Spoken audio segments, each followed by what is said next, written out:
kulan ballaaran oo ay soo qaban qaabiyeen jaaliyada Soomaaliyeed ee ku dhaqan dalka Kenya ayaa waxay ku soo dhaweeyeen wasiirka wasaaradda hawlaha guud ee guriyeenta dawladda federaalka Soomaaliya Muxyidiin Maxamed Kaalmooy oo socdaal kooban ku yimid dalkan Kenya.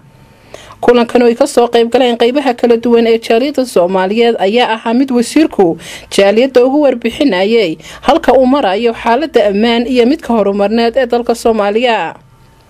waxaan ugu horeynba madasha is-aragga wasiirka iyo jaaliyadaba waxa ka hadlay xubno kamid ah jaaliyada Soomaaliyeed ee ku dhaqan dalka Kenya gaar ahaan magaalada Nairobi waxaana tilmaameen in aad ugu faraxsan yihiin inay la kulmaan ama ay sarkaan wasiirka iyo wafdigiisa.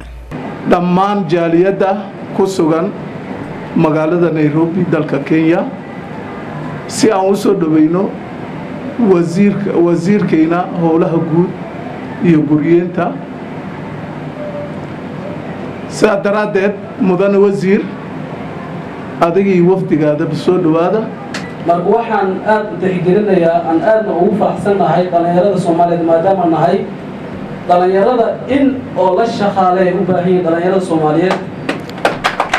mudane masuul baa tahay soo dhawo sidaan si wanaagsan oo qalad wacan. ugu dambeyntii waxa isaguna goobtaasi ka hadlay wasiirka hawlaha guud ee guriyeenta Soomaaliya Muxyidiin Maxamed Kaalmooy waxaanu aad ugu mahad celiyay dadkii soo qaban qaabiyay kulankani waxaanu tilmaamay inuu aad ugu faraxsan yahay inuu arko jaaliyad Soomaaliyeed oo tiradani leh.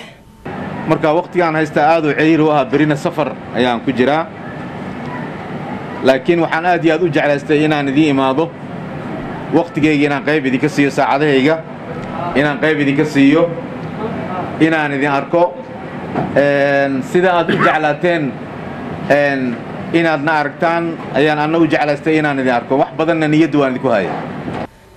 Amran Xasan Cabdillaahi Hoon Cable TV magaalada Nairobi.